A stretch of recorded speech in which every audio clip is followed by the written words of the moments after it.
Welcome to The Critique. Today we are looking at a multi-part video script and commentary series focusing on the alleged arrest of Prince Andrew, the release of Epstein files involving Hillary Clinton, and the broader critique of globalist policies regarding immigration and grooming gangs in the UK and Europe. The material struggles to maintain a consistent authorial voice, oscillating between investigative journalism and internet culture shock commentary. Yeah, it really does. Because the weakness here is that the script actively undermines its own serious investigative scoops. Right. I mean, you have these incredibly specific allegations, like Prince Andrew leaking trade secrets. The Area Petroleum deal flows. Exactly, the Area Petroleum deal flows. You have official trade envoy emails. This is heavy, sophisticated stuff. But then almost immediately, the narrator pivots to this hyper-aggressive slang and ad hominem attacks. Yeah, using terms like cuck and retards. Diabolical, globo-homos,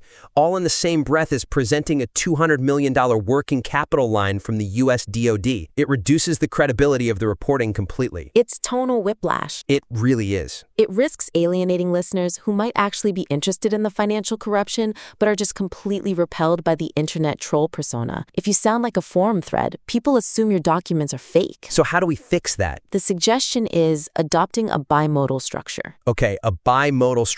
Explain that. Basically, you separate the presentation of the evidence from the emotional reaction or the commentary. You need to advise the listener to establish the hard facts with a completely neutral, hard-hitting tone, and only then do you switch to the reaction persona. Right, so you earn the right to be outraged. Exactly. You earn the outrage. For concrete examples, let's look at the $200 million working capital line from the DoD. Right now, the script sandwiches that serious revelation between jokes about Andrew's worst birthday and taking his skin off. Which is just a mess structurally. Right. So the suggestion is to group all that financial evidence, the Vietnam and Singapore trip reports, the Hellman properties, into a dedicated evidence block. So you present the timeline clearly, soberly, and let the gravity of a royal brokering defense capital through a sex offender sink in. Yes, and another concrete example of this tonal issue is the transition out of the grooming gang scandal segment.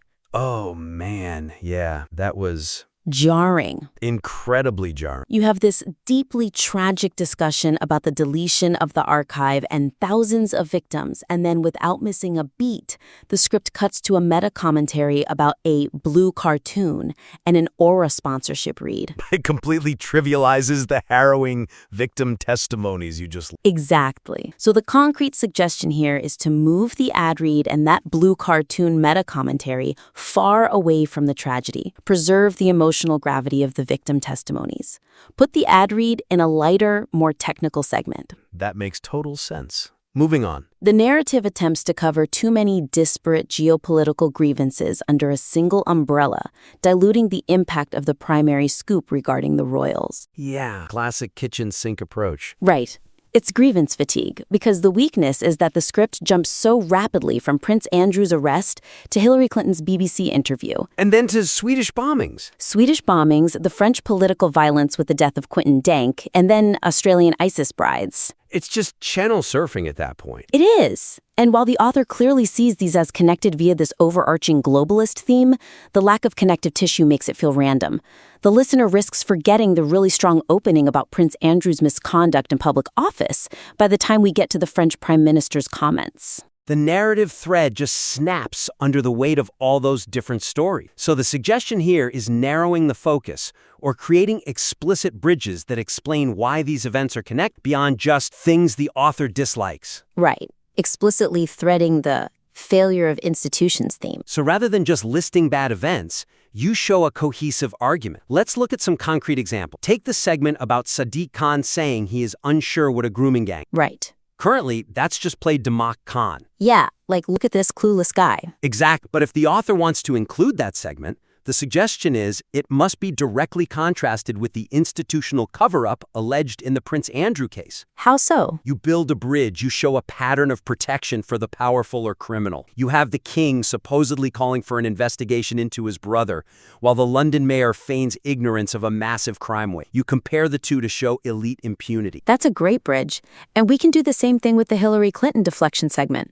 The hot tub photos? Right, the hot tub photos and the charitable work excuse. Right now it's treated as a separate news story, but the concrete suggestion is to explicitly link her rhetorical strategy to Prince Andrew's Pizza Express alibi. Compare the methods of denial. Yes. Compare the methods. Show how they both use the exact same playbook to deflect accountability. That creates a much stronger narrative arc than just ranting about two different politicians in a vacuum. The script relies too heavily on ridicule to dismiss the subject's defenses, missing an opportunity to dismantle them logically with the provided evidence. This is a huge missed opportunity. It really is. The weakness here is exactly how it handles Prince Andrew's infamous "I don't sweat" interview and the claim of being at Pizza Express in Woking. Right. The script correctly identifies these as monster whoppers, but it primarily just points and laughs. It preaches to the choir. Exactly. The weakness is that it doesn't use the new evidence, the trade envoy emails, to logically prove this deception. Mockery only works on people who already agree with logical dismantling,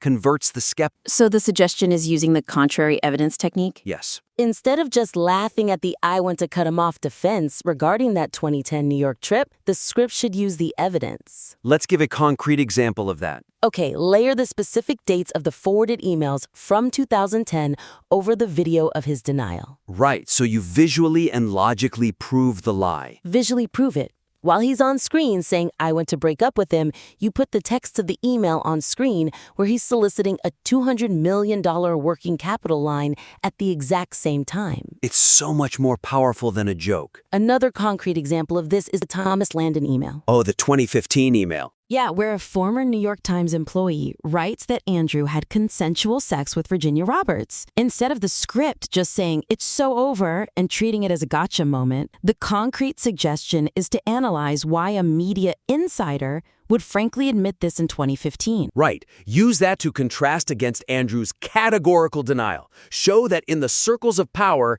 this wasn't even a question. It validates the victim's account through the casual admission of the perpetrator's own circle rather than just raw emotion. Exactly. And there's one more concrete example here with Whoopi Goldberg. The plane reject. Right, her defense that she was rejected from the plane. The script just mocks her.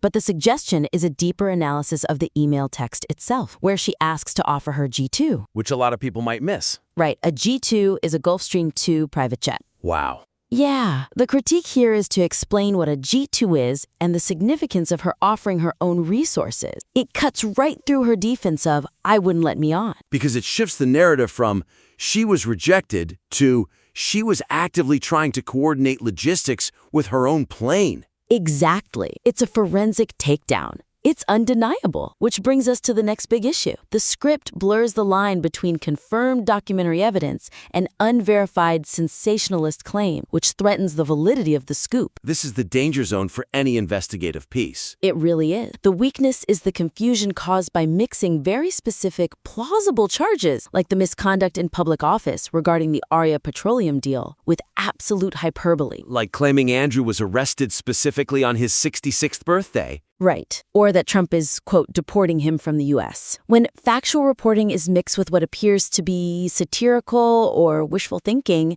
the audience literally doesn't know what to believe. If the deportation thing is a joke, they'll assume the Department of Defense email is also a joke. Exactly. So the suggestion is clearly signposting the difference between the hard news, the email leaks, the specific charges, and the editorial commentary or speculation. Let's look at some concrete examples of how to do that signposting. Okay. There's the segment featuring the senior correspondent Eric Shawn and the claim that Andrew faces life in prison. Right. The script treats that as a done deal. Yeah. The concrete suggestion is verifying if this is a real clip or a misinterpretation, and then clearly stating to the audience, this is the maximum penalty under the law versus this is what will likely happen. Honesty builds trust. Exact. Don't promise life in prison if it's just a statutory maximum. Another concrete example is the section discussing the shock collar allegation from the Mirror UK. That was an intense headline. Very intense. But the advice here is to introduce this with appropriate caveats. State clearly, this is a new, unverified allegation. You have to distinguish it from the hard, undeniable evidence of the trade envoy. Because if the tabloid story turns out to be false, you don't want it taking down your actual solid investigation with it. Protect your reputation. Exact. You want to build a fortress of facts. Right. So to recap the main points of this critique, the source material contains explosive and really compelling content. especially regarding those trade secret leaks. But to maximize the impact, the author needs to separate the frat boy humor from the forensic analysis. Tighten the thematic scope to avoid grievance fatigue. If it doesn't bridge back to institutional failure, cut it. Right, and dismantle lies with logic rather than just laughter. Visually prove the deception. And finally, clearly distinguish between hard facts and hopeful speculation through signposting. We highly encourage the listener to resubmit a director's cut of this script. We'd love to see it. Focus strictly on the timeline of the 2010 Trade Envoy emails and the specific contradictions in the BBC interviews. Strip away the unrelated culture war segments and let's see how the argument stands on its own. For more feedback.